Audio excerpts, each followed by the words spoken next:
Hello, I'm Robert Jones. I am your host for Powerhouse Podcast, brought to you by SAC Live TV. I'm excited to have you tune into our podcast. We're going to be talking about community as it pertains to spiritual formation. You need to understand that we're all in need of it. And parts of this is people are leaving churches in droves, but yet we have all of these events and programs. Why is that? Also, there is an important component of understanding we are all sinners, except for Jesus, which he never sinned, but yet he never cast aside sinners. But yet we're willing to do so. Why? Because we don't truly listen and connect with people's hearts. And so we ask that you tune in and you can listen yourself and possibly grow with us as we go through spiritual formation as a community. Welcome to the Powerhouse Podcast, presented to you by SAC Live TV. Here's your host, Pastor Robert Jones. Hello, I'm Robert Jones, and welcome to Powerhouse Podcast, brought to you by SAC Life. It is my pleasure to have part 3 with Dr. Maynard. We're going to be talking about his book about spiritual formation. I highly suggest you guys stick around and listen to this. It is going to be an amazing conversation.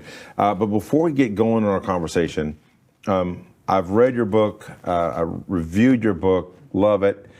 Just can you tell us a little bit, what drove you to write this book? How long did it take? The purpose behind it? What you hope to accomplish? Things of that nature.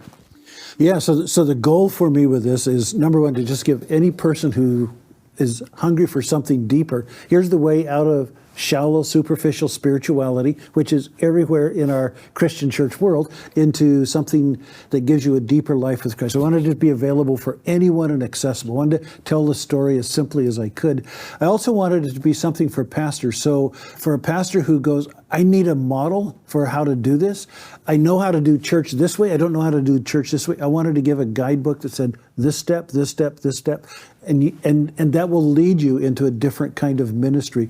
And I also, for church leaders, I just hope I can show and convince people that there is another way to do church. Not to say that we've been doing church entirely wrong, but people are trapped in a kind of a shallow spirituality, and people are telling us that by leaving church. There's something happening in church world right now that's not compelling. It's not about there isn't enough entertainment. It's that there's not enough ways into a deeper life with Christ, and people get it. Their lives aren't being transformed in a way that is available. So that's really was the motivation behind it. I took a while to write it because I needed to know myself how to lead a church into that. I knew how to lead individuals. I wasn't sure I knew how to help a church transition from more entertainment model to a spiritual formation model. So I've been working at it, making mistakes, learning about it.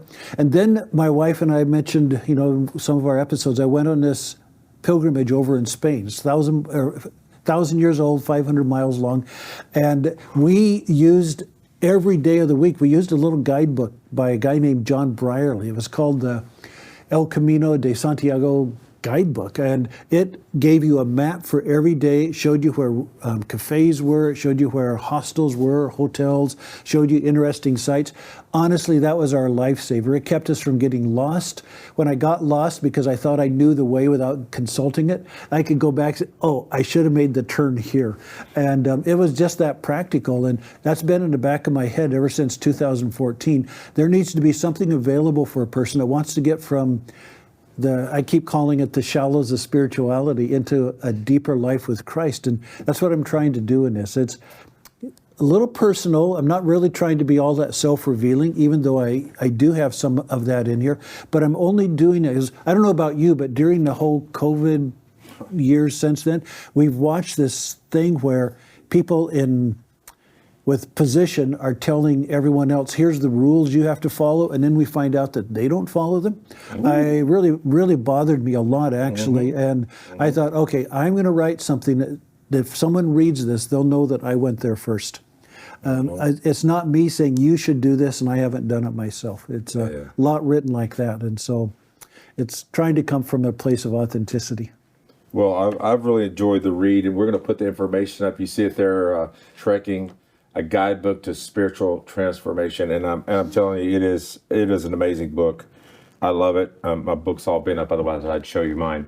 But in this particular, we're going to be talking about the with word, or the communal, if you will, spiritual formation. Let's talk about that. What do you mean exactly when you talk about withward, or the community spiritual formation? Well, it's kind of a made-up word, right? Kind of like stage word is a made-up word. We're just trying to see, church's attention has often been on stage. You recognize, I recognize this, church sometimes is the last place on earth where you'd use the word community, even though every church says community. But there's no real opportunity for community inside of church. It's an event. The most community you have is you're sitting in a row with a bunch of people. You see the head of the person in front of you, that you see the back of their head. They're nodding their head or shaking their head in disagreement. But that's about the extent of your community. You might know the person you came with that's sitting beside you, but you probably don't know the person over here. And there's no real chance to have a community. So spiritual formation just screams against that. It says, if we're really having an experience of God, it is not an isolationist movement where I have an experience with God and it doesn't impact my relationship with you. If we're really experiencing God, the church gathering should be the most community-rich place on the planet. It just isn't right now. But even beyond church, Robert, you know this, we're in such a divided place in our culture right now. Yes. Politically divided, ethnically divided, issues of morality that divide us. Financially, name an area. You just name any area, and we're ready to have a national divorce at any moment, it feels like. We can't agree on what day of the week it is. Even if everyone says we're in this day, no one can name it the same way. It's that bad. And so I think this idea of withward is the most real part of spiritual formation. Real in this sense, like it's where we live our life. I have to do these private, silent things of listening to God, I'm reading scripture, I'm taking time to just not be stressed all the time. If I do that, I will experience God. But the real proof that I'm experiencing God is that the people that I consider to be my enemies, the people that I consider to be red or blue when it comes to political stuff, that stuff starts to go away. It honestly does. And the fact that it's not in our culture, again, tells me that we're not doing great our spirituality is too thin. It's too superficial. It reminds me of that scripture that says you're to love your enemy. We're having a hard time loving our friend, much less loving our enemy. Yeah. And making a statement like, the church doesn't really have community. You go, wait a minute. You go to any church and there are tons of events. There are a lot of small groups. What do you mean there's no community? Well, actually, after the pandemic, they did a survey, and the survey was how many people are going to re-enter the church, because many of the states, including California, said, no church services. And so there was a survey done, and the survey was quite shocking. I found it shocking. And the statistics were the following. 33%, 1/3 of all people that went to church a minimum of 3 times a month said we're not going back because we haven't missed it. Another 33% said we're not going to go back to the church. We're going to just watch it online because we don't really miss gathering. And so I thought those numbers spoke volumes to is there community. It was a resounding no. Yeah. So having these small groups or having these different little events, whether it's, I've seen churches, they got something different every day. They got a group for everything. But it's just to keep you busy. It's not to be transformational to where our barriers get dropped and we can actually coexist and love one another. Yeah, it is to keep you busy for sure, but it's even more than keeping you busy. The dirty little secret, you get behind the Wizard of Oz curtain, the dirty little secret with small groups when it comes to church. Keep you busy, but the real thing that's going on is if you can get connected to a little group of people, you'll come back on Sunday. The drive is come back on Sunday. come back on Sunday. Of course that's important. Of course gathering is important. But there's a way of gathering that has nothing to do with community, and spiritual formation won't live with that. It'll keep pushing and pushing and pushing in you till you make a decision. Either I can live in relationship with you or I refuse to. And if I refuse to, then, well, the transforming work of God's is pretty shallow in my life. It's a problem. Could you give us an example, like a concrete example of how you've implemented spiritual formation in your church community and what the impact has been? Yeah, so one of the things I'm doing, it's taken time. You couldn't do this one Sunday be one way and the next Sunday do something else. But the one thing I have done over time is I've turned my sermons out from presentation to dialogue. I still prepare. I still have content that I want the congregation to get.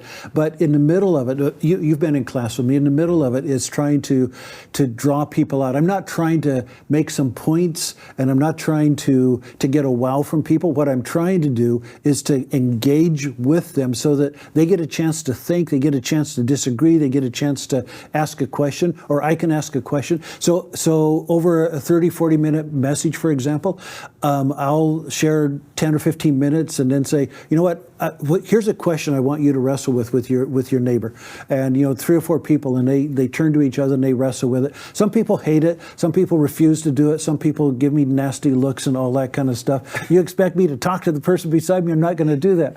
And but over time they're doing it, and so in the middle of that, they know that they're going to get to dialogue with these words. And then I almost always, sometimes it doesn't work on a Sunday, but most of the time they always get 5 to 10 minutes to do that Lectio Divina thing. Here's the scripture I was talking about. Here's another one that's just like it. You haven't seen it yet. I want you to dig into it. And they start talking, they start wrestling, they start, praying over it. And then the last instruction is, okay, I want you, if Robert, you and I are sitting together and someone's told us to do that, we're going to look at this together. And then finally, I'm going to say, here's what I'm getting, Robert. What do you see? And I'll share with you and I'll listen to you. And that little act of talking, that little act of listening, something starts to form between us. And the next time I see you, I go, oh, he's the guy that, I want to sit by him. He had that idea. Or I do. I recognize, he's got something to, he told me a story about his marriage. I want to sit with him and just see how things are going. I mean, stuff starts to percolate. But they had time, and church isn't giving people time for that. They're not making that space so that you can actually, your spirit can actually be kind of challenged or being thoughtful, attentive. I mean, there are spiritual formation practices happening in churches. Don't get me wrong. There are, but sometimes they're not the most positive. And what brings me to is a small group. Someone that actually goes to our church, used to go to another church, said that they would have these small group for singles, and they would have get-togethers. And the get-togethers, they would all just get hammered. They'd just get drunk together. So their spiritual formation practice was get together, let's get hammered. They got the spirit. Yeah, they drink the spirits, and therefore their spirit was changed. So I mean, and I think that's the thing that I am militant about hypocrisy. I hate hypocrisy. It's either you're in or you're out. Now that doesn't mean that you don't make mistakes, and there's grace for mistakes, and there's space for that repentance and to realign yourself with God. But I don't like hypocrisy, and I believe that I almost, this is a bold statement. I'm gonna get flack for it, but I'm used to it. We have a lot of churches that operate in hypocrisy. We want you to get closer to Jesus, but wait, we're not going to give you any time to do that or give you instruction on how to do that. We're going to take your time up doing all these things. And I'm not trying to make enemies with churches. I'm trying to challenge churches because people are leaving in droves. They are leaving church.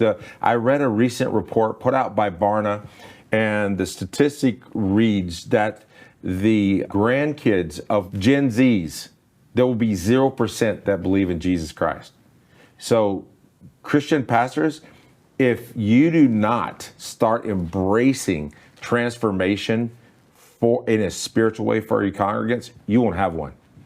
and it's going to be very different. And we don't deserve one. I don't think we deserve one if we are not going to actually allow the Spirit of God to come in and transform us through these processes. Yeah, so there's three options, right? There's the option you're talking about. You can keep things as they are, and eventually you won't have a congregation. Second option is you can trick people into a feeling of spirituality.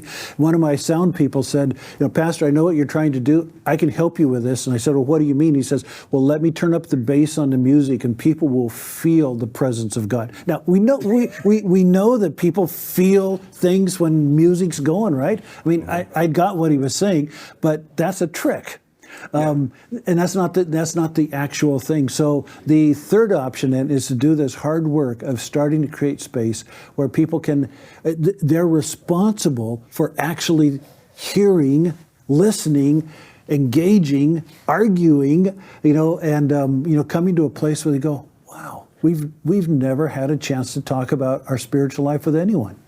I mean, what a revolutionary thing. That was happening all the time with Jesus. We just don't do it now. We talked about investment in the last series, and I think it's important because if you looked at what Jesus invested in, he was a huge investor in community. Well, I write about it in this chapter. I'm not really trying to even plug that, but it's in chapter 15. I know what page it's on. Yeah, there you go. But it's Jesus and the Samaritan woman. There's a story in John chapter 4 that's all about his investment in another person. But it's the wrong person given the religious climate. So she's a Samaritan. If you don't easily know who a Samaritan is in our culture, a Samaritan is someone that lives in a part of town that you would never ever talk with. You'd never visit with them. They're dangerous. They're scary to you. So you would purposely drive around that area of town. That's who a Samaritan was. Secondly, in a misogynistic society, she's a woman. She's the wrong gender. Male is never cut in a conversation with a woman like this in a private setting. So he's broken all of the taboos of the moment. And he comes to this gathering place. It's a well outside of a village. He's been traveling all day on his own little pilgrimage. He's thirsty. He's tired. He needs to rest. And he gets there needing water, and this woman gets there at the same time. There's a reason she gets there in the middle of the day. You know this. The women went to the well in the morning, but she's in the middle of the day. Why is that? Because the women didn't want anything to do with it, because she's sleeping around with their husbands. He does something that's unbelievable. This is what Jesus does all the time, perfectly, without any struggle, because that's who he is. He refuses not to notice her. He sees her. He refuses not to listen to her. She has all kinds of questions for him once she knows that he's safe. And he does something that no one's ever done for her. He actually listens. And then he refuses not to value her. Those three things, that's what spiritual formation does. That turns an enemy into a community. That turns a red and blue state into a unified national community. Can we do that again? I don't know. But we're not going to be able to do it without spiritual formation. Absolutely. I'm just loving the direction of this conversation, and I just welcome you guys to stay tuned.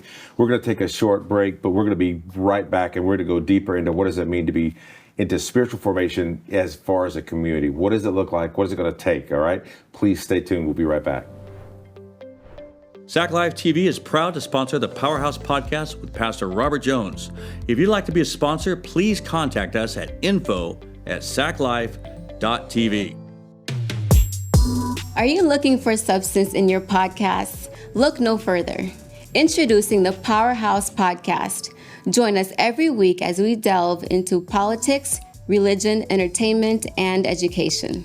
Don't miss out. Subscribe now on your favorite podcast platform and be part of the Powerhouse Podcast community. For more information, visit our website, powerhousepodcast.net. Hello and welcome back. I'm Robert Jones, and I'm here today at the Powerhouse Podcast. We have the author of Trekking, a guidebook for spiritual formation. We're going to put that up there for you to see, and you can acquire the book on Amazon. I highly suggest that you do this. It's a book that's not just a good read, it's a transformational book for your own life that's going to just enhance your life in every way. I really believe that with all my heart. So, Dr. Maynard, we were talking about, the need for community. And I think that through the pandemic, we really saw the destruction of what it could do when there isn't community. Yeah, I don't know what your experience was in your specific church. I was shocked in my church. People that have been together for years, suddenly, with all of the things that came about from COVID, the masks and vaccinations and so on, suddenly people were taking sides. And, we have people that would come to church and see others without masks and they'd turn around and leave, or they'd come to church with without masks, and they'd see others with masks, and they'd leave. It was kind of a universal reaction, just like a visceral gut reaction, like I no longer want to be with you over these kinds of things that are happening in our culture. And then with the political things that have happened recently, if you're going to vote this way, then I don't want to be here. And I was shocked to have people come up to me. I never imagined this, where I'd suddenly become a referee for masks or not for masks, in the church. Then suddenly now it's on the voting issues. And I was so shocked to have people come to me and say, it's nothing personal, Pastor, but we're going to leave because, we don't want to be with people who are so conservative. Or others would say, we're going to leave because we don't want to worship with people who are so not conservative, we're on a different spectrum. And I'm just going, whoa, come on, guys, time out. This is not what this is about. We're not here to be a political arm of something. We're not here to be a part of this agency that's monitoring health and so on. We'll do the best we can to keep everyone safe, but we're here for the presence of God. And if that's not percolating in us, then what are we doing? What are we about? And so it was shocking to me to see how shallow the level of community is. And, watching pastors that I've worked with and known for years saying, I just can't take it anymore. There's so much politics involved in this. And somewhere we've got to get back to what this is all about. My heart being impacted by God in a way that sees what God's doing in your heart. And I want to be a part of that. And I want you to be a part of what is happening in my life. That's possible, but we have to really deliberately work at it.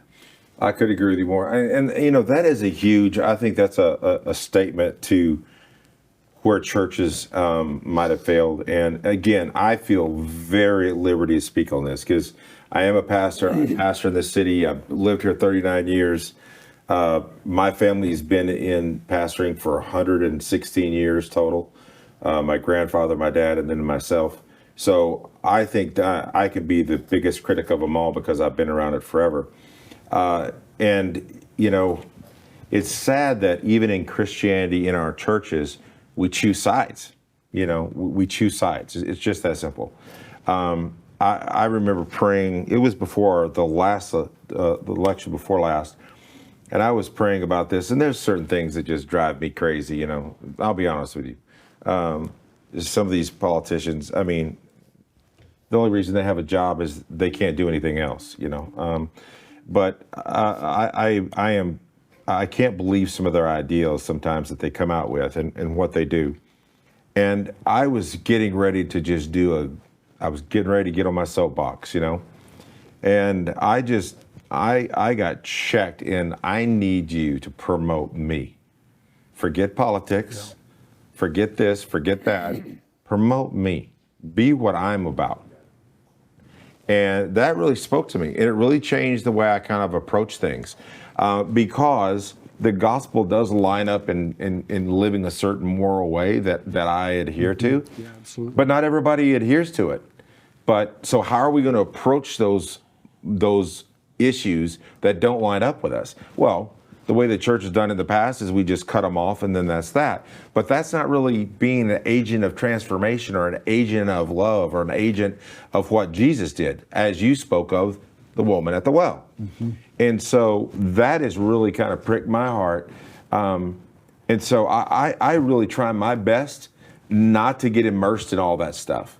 Not to get immersed in politics. Politics, ladies and gentlemen, if you haven't figured out by now, politics will not fix this country, no matter who runs. It doesn't matter which clown runs or which clown gets elected, they can't fix it. And I've come to find that out. And yes, I called you clowns because it is a circus. when you look at it deeply. Yeah, it is. But when you get into transformation, when you get into what the Lord has intended, man, oh man, it shows me exactly how much I need to change.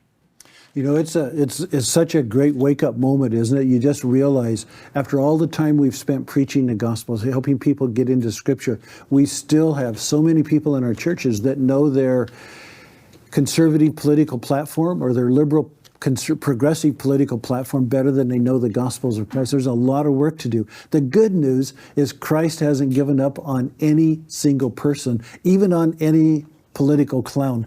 God is still at work attempting to bring his presence into someone's life for the sake of transformation. It's very true.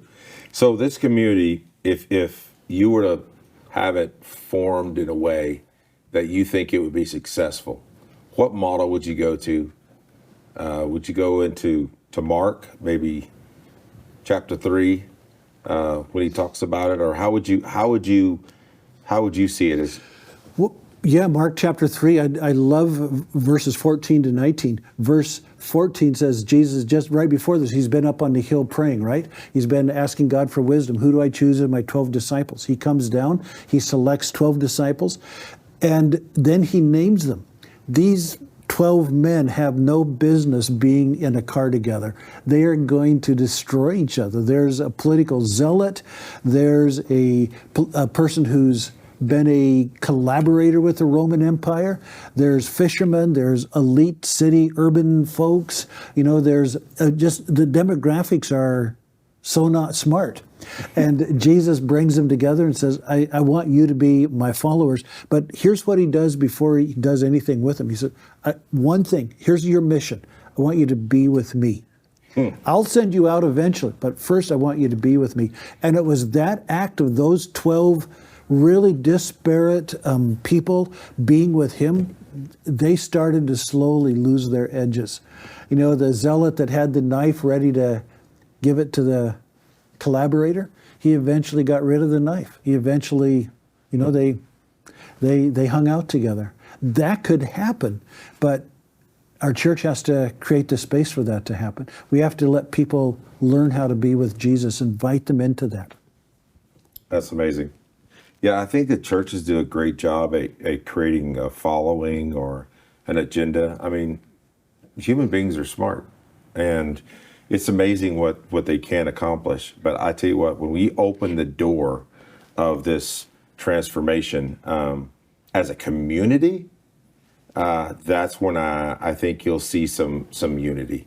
One of the very cool ancient prayers that the church has been praying since the year 100 comes out of Luke 18. It's kind of a prayer that's been put together by the church. Two forms of prayer in Luke 18. One is the fellow at the temple who says, I don't deserve to be here. And so he has his eyes down. He doesn't even dare to look up into heaven. He just says, you know, Jesus, have mercy on me, a sinner. And then a little bit later in Luke 18, there's a person who's been incapacitated by blindness, I think, his whole life. And Jesus is coming by and he says, Son of David, have mercy on me. So that this idea of mercy, the church put it together into what now is called the Jesus prayer. Jesus Christ, Son of God, have mercy on me, a sinner. I've been slowly introducing that to my church. And I've got several people from Southern California in big businesses who've made a lot of money and they're very well off. And they like the first part of the prayer, Jesus Christ, Son of God, have mercy on me. And they refuse to do the last part, a sinner. I'm not that. And just slowly living with them and sharing with them, this is what it means really, a sinner. It's not trying to talk about your moral life. Mm-hmm. It's not trying to talk about something you've done or haven't done. It's just simply saying, I'm a person in need of God.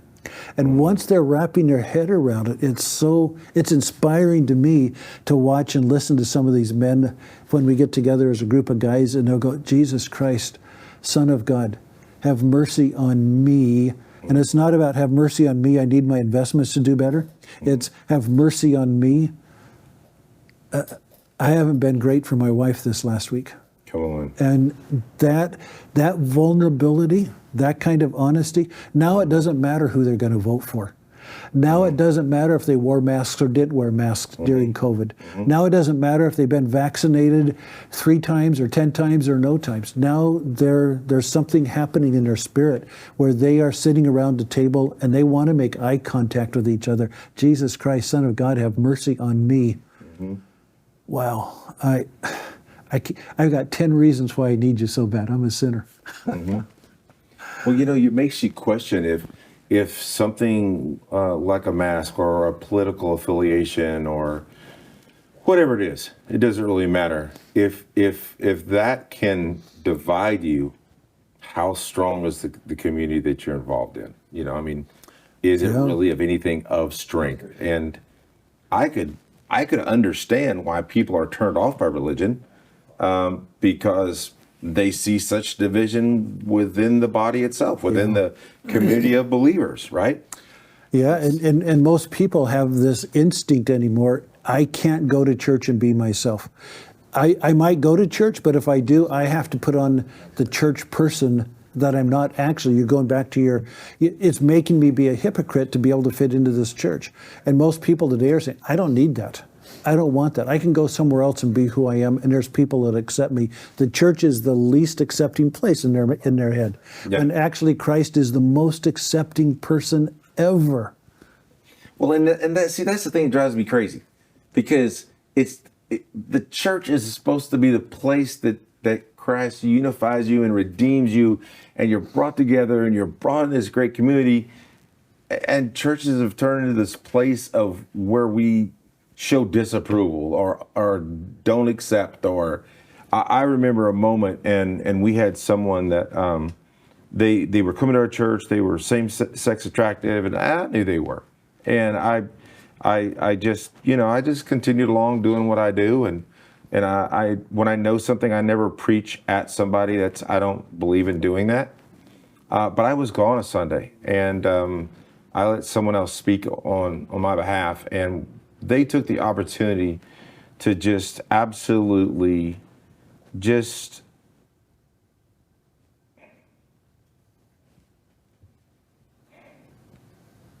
kill this person, basically, with words, just to talk about how wrong it was and what an evil it was. And they have no idea how much damage they did. And the person ended up leaving, and I contacted them, and I said, hey, I haven't seen you. And they shared with me, and they told me, and all I could do was apologize. Do I believe in that lifestyle? Do I believe it's God's intention, or do I believe in it personally? It's not about what I believe or my opinion. It has nothing to do with it. Nothing. I don't live based on opinions.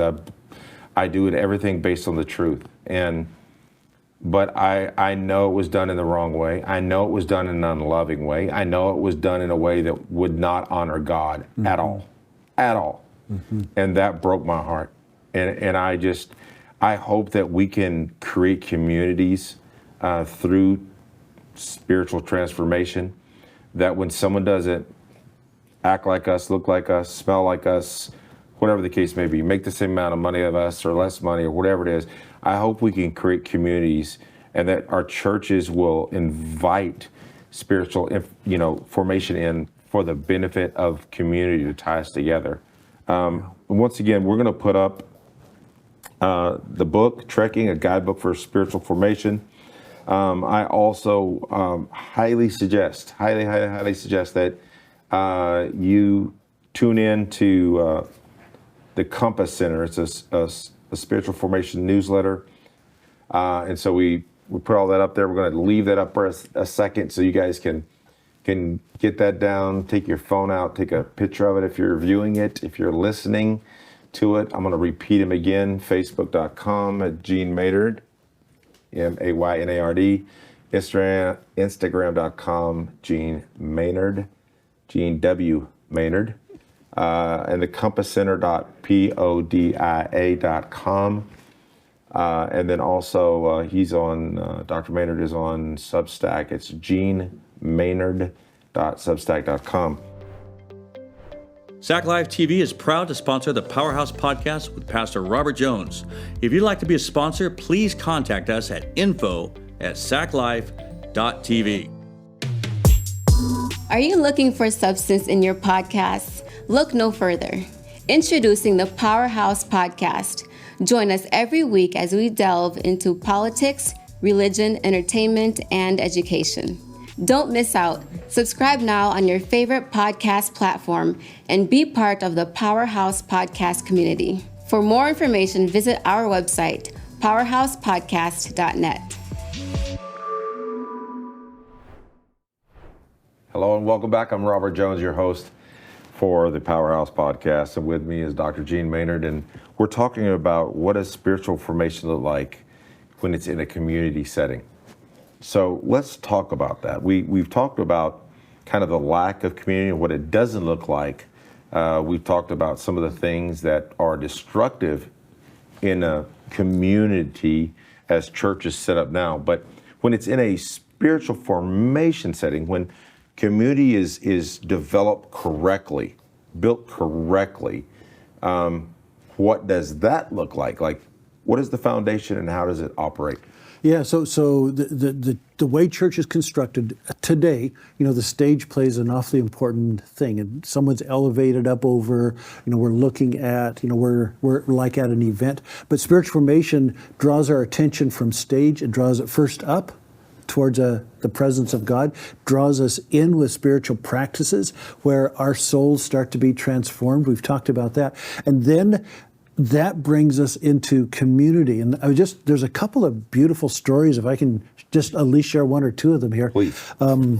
So there's this moment towards the end of Jesus' life. He's on the way to Jerusalem. He's starting to catch flack. He's been popular in the early parts of his ministry. Everyone's singing his praises. But eventually, as the crowds start to gather around him, his opponents are worried about it, and they're trying to minimize him, discount him. And so they're starting to scheme against him. And at one point they confront him, and Jesus pulls his disciples around, and they've kind of got caught up in all of this power base too. Remember James and John, two of his followers, they take Jesus aside. The other 10 disciples are over there, and they grab Jesus and say, hey, come over here, we want to talk to you for a second. When you get into your place of power, can we sit right beside you? And they think of it before Peter thinks of it. They're quick on their feet about it. And Jesus is so frustrated. It's like they flunked the class. After 3 years, he goes, "You guys just got the biggest F in the world here."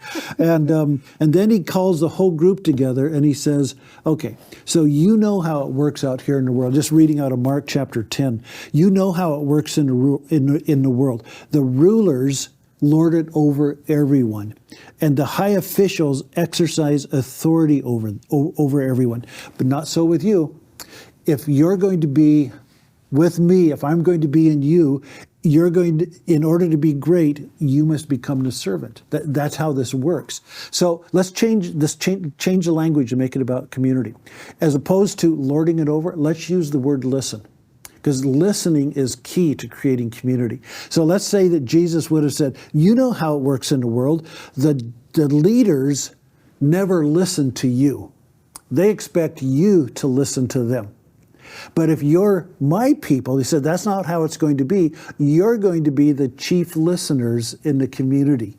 You're going to be the ones to speak last and listen first. That's how it works in the community. It's that listening ear that creates community. When I know you and I know that I can share my life with you, you might disagree with me, you might not think I've got this thing figured out, but you actually, I can tell with my eyes and everything that you're doing that you're paying attention to me. I start to feel safe, and I'll come back a second time, and I'll come back a third time, and I'll come back a fourth time. And I might actually at some point be willing to hear when you say, you know what, Gene, you've got this, you're not seeing this right. Your lifestyle is a little crazy. Can I just talk to you about that? But I won't do that if you refuse to listen to me. I will immediately say, you're not a trustworthy person. So when we as leaders, when we as Christians, when we as friends, when we as husbands and wives and just people next door, we start to learn how to use our ears, then lives change. Community forms. It's we've got a really good pastor friend in Oklahoma, and he was just starting in Oklahoma when, he was in Tulsa, and there's quite a few faith healers inside of Tulsa. And he went to one of them, kind of the most famous in that city, and he said, I want to make a little bet with you. He said, for 1 month, you lay hands on as many people as you can and heal them, and I'm going to lay ears on as many people as I can, and we'll see who gets the most healed. And I thought it was brilliant. And I'm not discounting the laying hands on people and people getting healed that way, but I also know that by laying ears on people, community forms. This is it's so true, because I never will forget, I've been married 25 years, and I never will forget, there was a moment, my wife, she comes to me, and she comes home from work, and she immediately begins to tell me about her day. And in telling about her day, I'm listening, but in reality, I'm giving her things she should do, because as men, we fix, right? Sure. And so I'm not really listening. I'm really giving her solutions to her problems. And at one point she goes, Robert, would you please just listen and quit talking? And I'm like, okay. So then I just started listening. And I listened the rest of that evening, and I listened to what she had to say. And afterwards, she seemed pleased, conversation was over. I'd listened, everything was great. The next day she comes in. Well, when she comes in, I remembered, I'm a smart husband. I remembered, I said, I'm supposed to listen. Here she comes. And so she began listening. She began telling me about her day. And I just was like, fixed on her. I never moved a muscle. I was fixed on what she was saying. And I don't know, I would say about 10 minutes in, she goes, you're not listening. And I started laughing. I started cracking up. And I said, you told me yesterday you want me just to listen, not to say anything. She goes, yeah, but when you're listening, you're actually responding without talking. And so I was like, well, she's kind of right, because really what I was doing, I was tuning out. I really wasn't listening at all. I was kind of, So listening is huge. I've learned how to listen. Yeah. So my wife now comes home and she begins to tell me about her day. And I can actually repeat it to her. I can actually come to her and say, hey, I understand. You know what? Yeah. You are a strong woman for being able to deal with that, honey. And now we have a different relationship regarding her work, simply because I've learned to listen. Yes, and it's not that you had a poor relationship with your wife before that, but now there's a different level of community between the two of you. There's a whole new level of trust that you've opened up and you can explore. That's what this does. It's such an amazing experience. No one gets listened to today. Our social media and our the cable talk shows that claim to be news, but they're just talk fests. Everyone's talking. No one's actually listening to anyone. And it's just our divides in our country are becoming enormous because of that. And that's really important for our youth to feel like they're being listened to as well. Like during COVID, you guys are talking about COVID, we had a youth lesson where it was entitled, You Are Not Alone. And the kids were just sharing their feelings, sharing what they're going through, their thoughts, about COVID and whatever is happening in their lives. And every time someone mentioned something, and if it resonated with somebody else, they would just snap it up. Mm-hmm. And so they were seeing each other snapping it up for one another. And after that, they created their own group chat without me, right? I'm like, well, go, good for you guys, right? Because we want that community to happen between the kids. And they were able to relate because they heard each other and they understood what one another was feeling. So that was really important, that just to know that you're not alone and that someone else is here and able to listen to you. So Joanne, can I ask you a question? So how did you learn those chops about, just saying, okay, it's not about what I have to say. I'm going to say some things for sure, but it's not about me, but I'm going to create a space where these young people can actually say some things and can actually learn how did you learn how to do that? Well, definitely, because I remember what it was like being a teenager, right? Because I want to provide what I felt like I lacked. And so I remember feeling isolated. I remember feeling like nobody understood me. I remember feeling powerless, right? Yeah. And so I want to let the youth know that you are powerful, you are somebody, and help them know who they are in Christ. And using the tools that I've learned, I am so excited to pass on to them.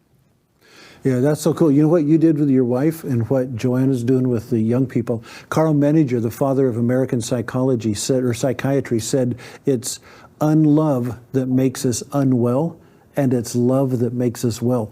There's no bigger way of showing we actually see and notice and love someone than by just listening.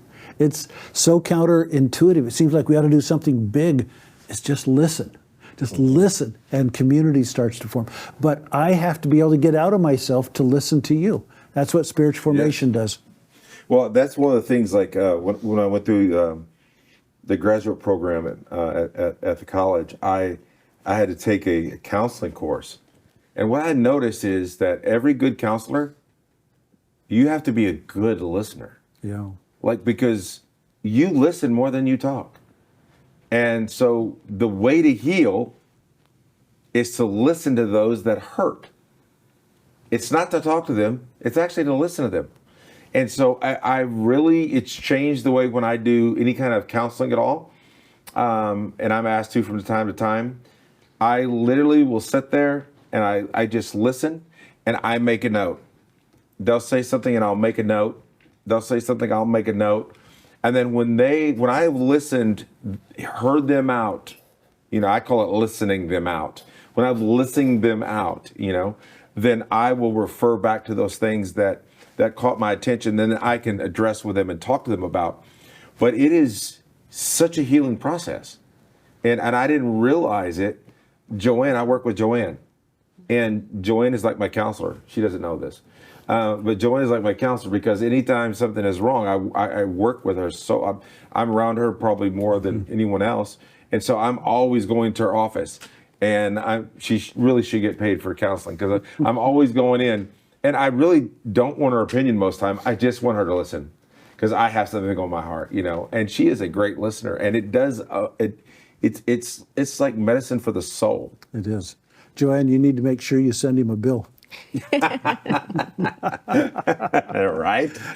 But I'm just thinking, the congregation where I'm pastoring, we've been talking about this. Pastors are taking this big space up on a stage, and when they back up and they actually give space for people to think and talk and ask questions, I've been watching my own church deal with that, and it was weird for them at first. I knew that they were going, no, this is not how church goes. You talk to us, and I do that, but they now get a chance to talk, and it happens often where someone will come up and say, Are you okay with us talking? I mean, this is kind of your space. It's kind of your time. And I'm going, no, it's our space. It's our time. God's at work here. And I'm learning from you. You're learning from one another. And a community is forming. I know I play a part there. But at the end of the day, I'm just a part. I have a role, but I just have a part in this community. The community is bigger than me, and it's bigger than all of us. Something's forming. No, without question. I think that's one of the things that I love about the community in the Bible. How Jesus, he lived with them. He dwelt among the people. He wasn't in his palace looking down on them. Right. He was in the dirt with them. He struggled with them. Yeah. He was amongst them. He knew them. He was with them. And because of that, look at the freedom people felt to go up to him. Yeah, I love your language. He's in the dirt with them, no more so than at the Last Supper, right? He gets down on his knees and starts to wash their feet. So listen and humble yourself. What happens? Community. Listen and humble yourself, and community happens. It sounds so simple because it is. I never will forget, I was looking for a chair to go on the platform. I used to sit on the platform, and I was looking for just a chair, something. So I went to this church supply, right? And I went to this church supply, and what do I find? I find chairs. But the chairs were different levels. Like palace. Yeah, they had one chair that was about 3 to 4 inches. And then the middle chair was up 1.5 feet. And then the other chair was higher than the one over here, but lower than so there was a hierarchy. The most important set in the middle. Then the next was a little lower. And I thought, okay, that is way jacked up. We're making thrones for ourselves. It's like the worst of Hollywood, sitcoms, where some person's up here and everyone has to sit down here. It's a power play, right? When there's power, there's no community. When we listen, when there's humility, there's community. Say that again. When there's what? There's no When community? there's a power play going on, there's never community. Never. Man, I hope you guys heard that. I'm gonna repeat it. We're gonna put that somewhere. I don't know where we're gonna put it. We gotta figure that one out. Where there is power, there is no community. Where there is humility, there is community. Oh my goodness, that's good. Power, without spiritual formation, I'm inevitably trapped in power plays. I might be insecure, but I'm going to mask it by trying to be powerful. When spiritual formation works the way it can, humility isn't something I have to do. Humility becomes something I do, because that's what Jesus does. Yeah, and he creates that. It's like that. There's a scripture, I can't quote it right off the top of my head, but I can paraphrase it. And it says that we ought to think of others highly than our own selves. They get the high chair. Yeah, they get the high chair. I always said, if I ever get to design a church, I'm going to have the pulpit in the middle. The stage is going to be in the middle, and all the chairs are going to go upward like this. And I'm going to be at the lowest point, because that's where we need to be to actually understand. Jesus came, I love it. It says, Jesus came to serve, not to be served. And, it really troubled me. I saw not long ago this pastor, and he's driven to church in his limousine, and he gets out and they roll out a red carpet. And then as he walks down the red carpet to church, everybody's clapping. Yeah. And I'm like, oh no, that's not the model Jesus gave us. That's not the model. So I am actually encouraged that we are going to get to that model. I'm praying that cultural barriers will be snapped, and that our leadership is going to get back to the humility of being a servant, and that is going to create some serious community. That's what I'm looking forward to. I'm excited about. I know the purpose of this podcast between you and me, this conversation. It's not about political things. It's about spiritual formation. But our country, you know this, I know this, our country's in a really dangerous place right now. Mm-hmm. And we're going to make big decisions about the future of our country in these coming elections. But maybe one of the factors we should be considering when we cast our vote is about this issue of power and humility.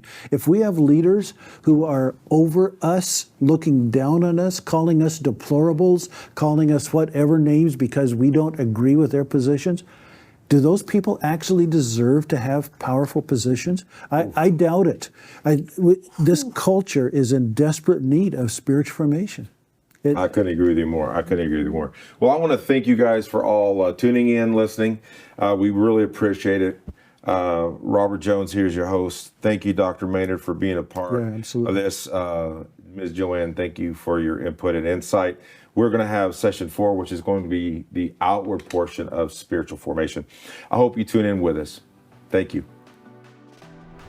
Thanks for joining us on this episode of the Powerhouse Podcast. If today's conversation resonated with you, remember to subscribe, rate, and review us on your preferred podcast platform. Your feedback helps us in our mission to engage in deep conversations that impact mindsets and create a practice of introspection.